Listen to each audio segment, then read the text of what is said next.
नमस्कार, स्वागत है आपका संवाद 365 में। आपके साथ मैं हूं दिग्विजय सिंह चौहान। हाजिर हूं उत्तराखंड की खबरों को लेकर। आइए नजर डालते हैं उत्तराखंड में क्या कुछ खास चल रहा है, क्या कुछ उत्तराखंड की खबरें हैं। उत्तराखंड सरकार के द्वारा आम आदमी पार्टी के प्रदेश प्रभारी और प्रदेश अध्यक्ष को भेजे गए नोटिस के जवाब में आप के प्रदेश अध्यक्ष एस कलेर ने एक प्रेस वार्ता का आयोजन करते हुए कहा कि प्रदेश की बीजेपी सरकार पूरी तरह से बेनकाब हो गई है। जिस हिंदुत्व के दम पर वो आज तक दावा करते रहे वो छलावा साबित हुआ।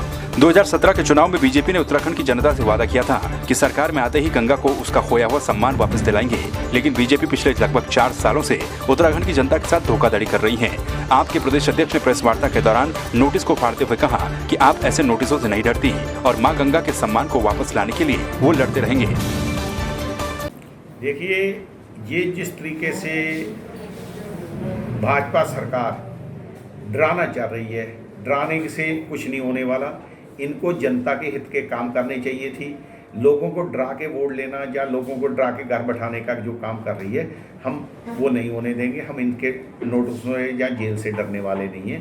हम गंगा मैया जी का नाम का जो उन्होंने चेंज करा है, गंगा मैया जी को हम सम्मान वापस दिलवा के ही रहेंगे। पिछले 2 दशकों से विकासखंड बेरीनाग में स्थित राजकीय इंटर कॉलेज कारकीनगर और राजकीय इंटर कॉलेज पुराना थल टीन के जर्जर भवनों में चल रहे थे, जिससे बच्चों को परेशानियों का सामना करना पड़ता था। जीर्ण शीर्ण भवनों को लेकर कई बार अभिभावकों ने आंदोलन भी किया। वहीं विधायक के अनुरोध पर सीएम के आदेश पर शासन ने दोनों भवनों के निर्माण के लिए 2.46 करोड़ का प्रस्ताव नाबार्ड को भेजा। वहीं अब राजकीय इंटर कॉलेज कारकीनगर के लिए 113.20 लाख और राजकीय इंटर कॉलेज पुराना थाल के लिए 113.11 लाख की धनराशि स्वीकृत होने के साथ ही शिक्षा विभाग ने इसे जारी भी कर दिया है। धनराशि स्वीकृत होने की जानकारी मिलते ही क्षेत्र के लोगों ने खुशी व्यक्त की। जो कारकीनगर इंटर कॉलेज और पुराना थाल इंटर कॉलेज की जो विद्यालय थे, ये दोनों टिन शेड में चलते थे। 40 साल पुरानी क्षेत्रीय जनता और विद्यालय परिवार की मांग थी। जब भी बारिश होती थी, पठन पाठन का कार्य बच्चों का बंद करके विद्यालय परिवार को बच्चों को घर भेजना पड़ता था और आज वो मांग पूरी हुई है। अपने प्रदेश के यशस्वी मुख्यमंत्री जी को मैं धन्यवाद देना चाहूँगी। राजकीय इंटर कॉलेज पुराना थल और राजकीय इंटर कॉलेज कारकीनगर में बहुत लंबे समय से क्षेत्रवासियों की मांग थी कि यहाँ नए भवन बनाए जाएं, क्योंकि वो भवन बहुत जर्जर स्थिति में थे। बच्चों को बरसात के मौसम में और गर्मियों के मौसम में बहुत उनको परेशानियों का सामना करना पड़ता था और अभी उसके लिए 2.46 लाख की राशि अवमुक्त हुई है। आत्मा परियोजना के तहत विकासखंड बेरीनाग में 1 दिवसीय कार्यशाला का आयोजन किया गया। कार्यशाला का उद्घाटन ब्लॉक प्रमुख विनीता वाफेला ने किया और कहा कि काश्तकारों को आत्मा परियोजना का अधिक से अधिक लाभ दिया जाए। काश्तकारों की आर्थिकी को मजबूत करने के लिए और हर गांव से अच्छा कार्य करने वाले 20 काश्तकारों का चयन करके उन्हें सम्मानित किया जाए। इस मौके पर कृषि उद्यान पशुपालन विभाग के द्वारा चलाई जा रही विभिन्न योजनाओं की जानकारियाँ दी गयी। बेरीनाग विकासखंड में आज आत्मा परियोजना की बैठक हुई।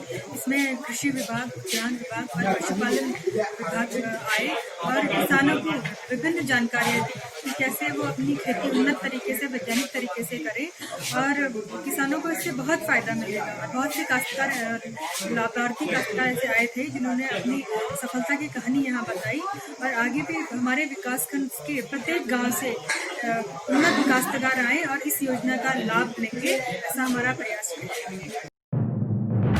टिहरी जिले के नरेंद्रनगर में गुलदार की दहशत बरकरार है। हालांकि शिकारी दल के द्वारा आदमखोर गुलदार को मार गिराने का दावा किया गया, लेकिन सल्डोकी गांव में फिर से गुलदार देखे जाने से लोगों में डर का माहौल है।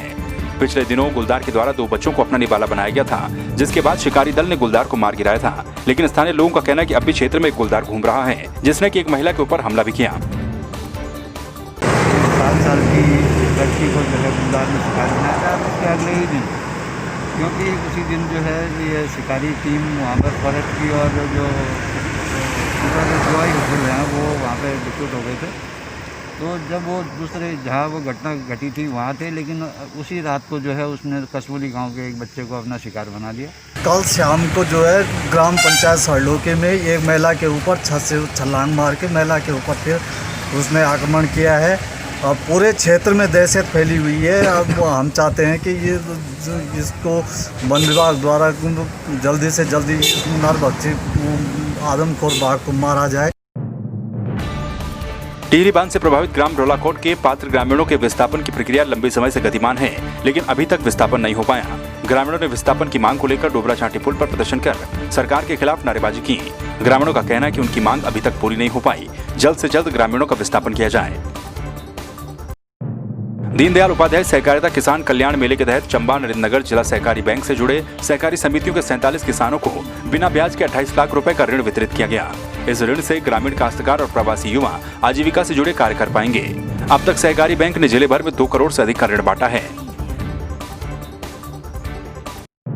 नवरात्रि के चलते हरिद्वार में मां भगवती के शक्तिपीठ और पौराणिक मंदिरों को सैनिटाइज किया जा रहा है। जो श्रद्धालु मंदिर में पहुंच रहे हैं उनके लिए कोरोना के चलते उचित व्यवस्था ट्रस्ट के द्वारा की जा रही है। चंडी देवी मंदिर के महंत रोहित गिरी महाराज ने बताया कि जो श्रद्धालु मंदिर में आ रहे हैं उनको सैनिटाइज किया जा रहा है। साथ ही मंदिर में दूर से ही दर्शन करवाए जा रहे हैं। फिलहाल प्रसाद चढ़ाने की अनुमति भी नहीं दी जा रही है।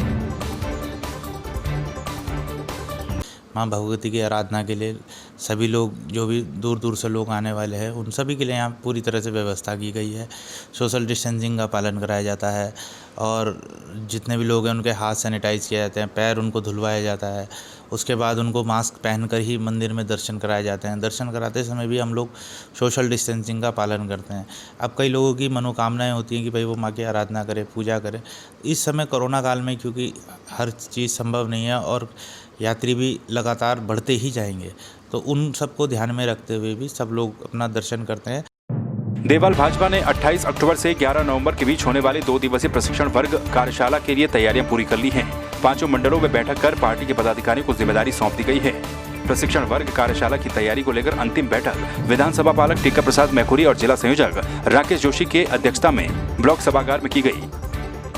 बैठकों का दौर चलता रहता है और संगठन को मजबूत करने के लिए पार्टी लगातार बैठकों के माध्यम से संगठन को मजबूत करती है और प्रत्येक 5 साल में हमारे जो पार्टी है, जो हमारे कार्यकर्ता हैं, उनके सर्वांगीण विकास के लिए, उनके ज्ञान वर्धन के लिए प्रशिक्षणों का आयोजन करती है और 5 वर्ष में ये कार्यक्रम लगातार चलता रहता है। पार्टी 2022 के लिए तैयार है और 2022 में भारतीय जनता पार्टी पुनः उत्तराखंड के अंदर अपनी सरकार बनाएगी।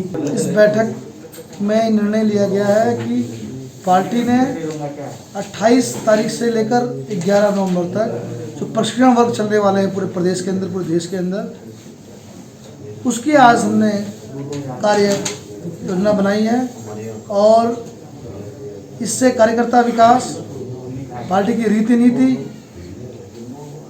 मैं और मेरा, इन चीज़ों में अंतर कार्यकर्ता को समझाया जाएगा। घनसाली में सामुदायिक स्वास्थ्य केंद्र को लेकर घमासान जारी है।